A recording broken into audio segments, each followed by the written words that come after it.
शालू बहू, शीतल बहू को पूरा घर दिखा दो। 2 मिनट माँ जी।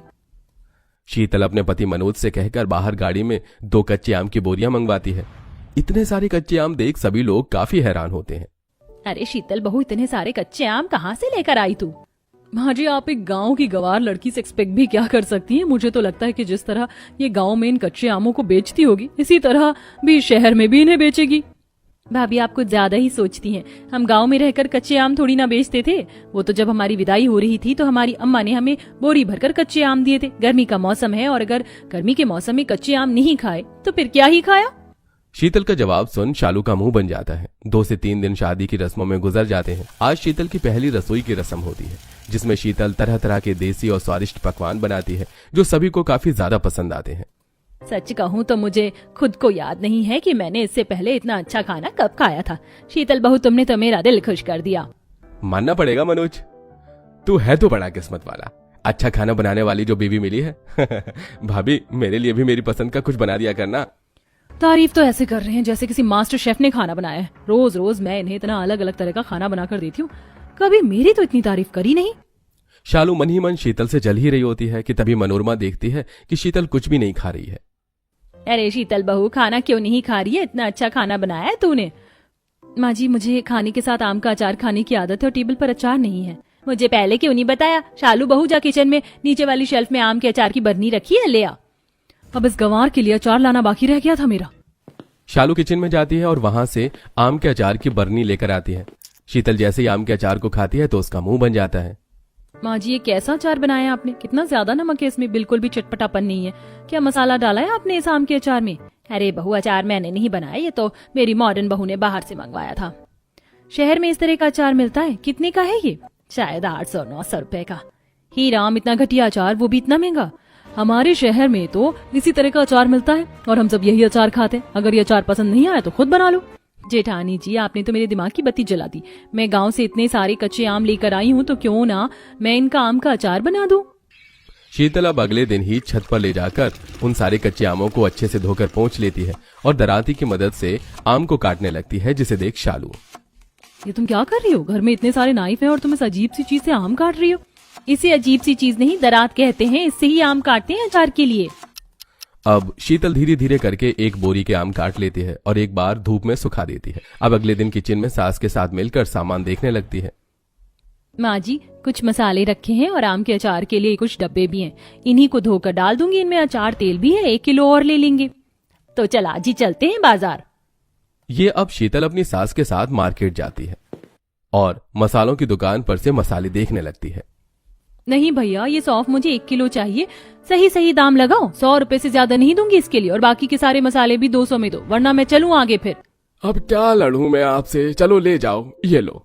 वाह, मेरी बहू कितनी होशियार और बचत करने वाली है। इस तरह कम पैसे में वो आम का अचार का मसाला सामग्री लेकर आती है और अगले दिन किचन में मसाला बनाती है। चलो, सारे मसाले डाल दिए कढ़ाई में। अब जल्दी से इन्हें भूनकर बर्तन में निकाल लेती हूँ, फिर सिल पर पीस लूंगी। क्या कर रही हो सुबह सुबह रसोई में घुसते ही खास खास के? मेरे दर्द शुरू हो गया है। अरे वो मैं अचार के लिए मसाला भून रही हूँ।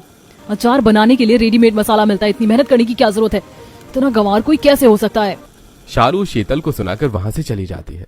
अब शीतल फिर से छत पर जाती है और 5 बड़े डिब्बों में अपनी एक बोरी के कटे आम डालकर उसमें मसाला डालकर अच्छे से अपने हाथों से मिला देती है और उसे धूप में 2 से 4 दिन सूखने के लिए रख देती है।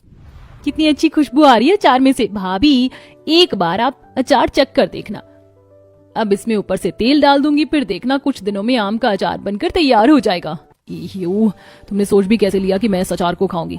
मैंने अपनी आंखों से देखा था कि तुमने अचार को अपने हाथों से मसाले में मिलाया था। तुम्हें घिन नहीं आई और तुमने इसे धूप में सूखने के लिए रख दिया। पता है कितनी ज्यादा डस्ट बैठी होगी इस पर।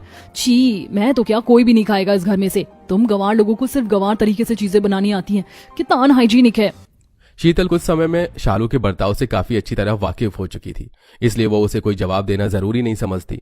तकरीबन 2 हफ्ते के बाद गंवार बहू का आम अचार बनकर तैयार हो जाता है, जो घर में सभी को काफी ज्यादा पसंद आता है। शीतल बहू, सही कहा था तूने। असली अचार तो ये है। कितना चटपटा मसालेदार अचार बनाया है तूने। मजा आ गया खाकर। अगर ऐसे आम का अचार रोज हो तो मैं रोटी चावल अचार के साथ ही खा लूं। सब्जी की तो कोई जरूरत ही नहीं है। तुमने सच में काफी बढ़िया अचार बनाया है। मैंने आज से पहले ऐसा अचार कभी नहीं खाया। आप लोग तो इस मामूली आम के अचार की ऐसी तारीफ कर रहे हैं जैसे शीतल ने दुनिया का 8वां अजूबा ही बना दिया हो। आम का अचार ही तो है, इसे तो कोई भी बना सकता है, और कोई क्या, मैं भी बना सकती हूँ। तो जिसे ढंग से रोटी तो आज तक बनाई नहीं गई, आम का अचार क्या बनाएगी? रहने दे मॉडर्न बहू।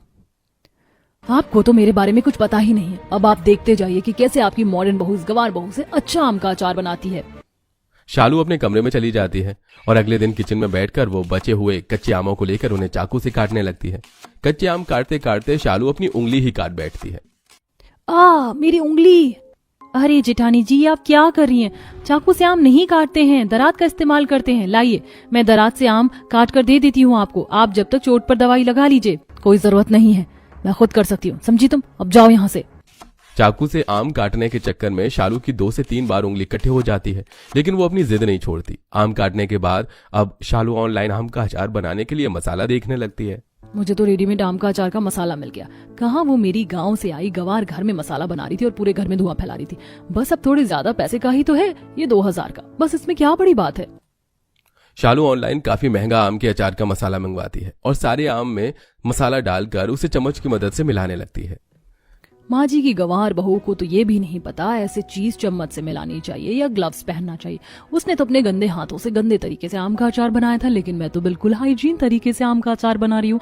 और अच्छा हुआ मैंने 500 रुपए का ये लो कोलेस्ट्रॉल का तेल भी मंगवा दिया। उस गंवार ने तो अचार में इतना सारा सरसों का तेल डाला था। मैं तो लो कोलेस्ट्रॉल तेल से आम का अचार बनाऊंगी। टेस्ट के साथ साथ हेल्थ भी तो मैटर करती है। चम्मच से मसाला मिलाने की वजह से सारा मसाला ठीक तरीके से नहीं मिल पाता। वहीं शालू आम के अचार में सरसों के तेल के बजाय लो कोलेस्ट्रॉल का तेल डालकर उसे अचार को धूप में रखने की बजाय अपने कमरे में रखकर सामने टेबल फैन ऑन कर देती है। कितनी समझदार हूँ मैं। उस गंवार ने तो इतनी धूल मिट्टी में अचार को धूप में सूखने के लिए रखा था। मैंने तो अपने रूम में रखा है। अब ना तो इस पर धूल मिट्टी लगेगी और ना ही कोई बैक्टीरिया, और आराम से टेबल फैन की हवा में सूख भी जाएगा। बिना धूप की रोशनी मिले उस अचार को बनने में कम हफ्ते भर से ज्यादा का समय लग जाता है। शालू जैसे ही अपने कमरे में जाती है तो देखती है कि आधे से ज्यादा अचार जमीन पर गिरा हुआ है। लगता है मैंने अपने कमरे की खिड़की खुली रख दी थी। बिल्ली ने कितना सारा अचार गिराकर खराब कर दिया। इससे पहले बाकी का अचार खराब हो इसे रसोई में ले जाती हूँ। सारा अचार अभी भी काफी ज्यादा टाइट था, जिसे मुलायम करने के लिए शालू अपना दिमाग का इस्तेमाल कर बर्नी में से उसे निकाल कर उसे स्टीम कर देती है, जिससे अचार मुलायम हो जाता है। और अब घर में सब जैसे ही शालू का बनाया हुआ अचार खाते हैं। ये कैसा अचार बनाया है तूने? न स्वाद है न कुछ। ये तो शहर में मिलने वाले अचार से भी गया गुजरा है। अपनी जिंदगी में मैंने इससे घटिया चीज कभी नहीं खाई। अरे मुझे तो यकीन ही नहीं हो रहा कि कोई इतनी घटिया चीज भी बना सकता है। लेकिन मैंने तो ऑनलाइन देखकर अचार बनाया था। बाहर से पूरे 2000 का मसाला भी मंगवाया था और 500 रुपए का लो कोलेस्ट्रॉल तेल मंगवाया था। तो ये इतना खराब कैसे बना? कुछ चीज देसी तरीके से बनती है ना, तो उसे देसी तरीके से ही बनाना चाहिए। हर चीज में अपने मॉडर्न तरीके को घुसाना जरूरी नहीं है। शीतल बहू ने बचत के साथ इतना अच्छा और बढ़िया अचार बनाया और तूने इतने पैसे फूंक दिए, लेकिन 2 पैसे का अचार नहीं बना। कहावत तुम जैसे लोगों के लिए बनी है, जिसका काम उसी को साजे, दूसरा करे तो ठेंगा बाजे। समझ आई मेरी बात? नहीं आई तो गूगल करके देख ले। मनोज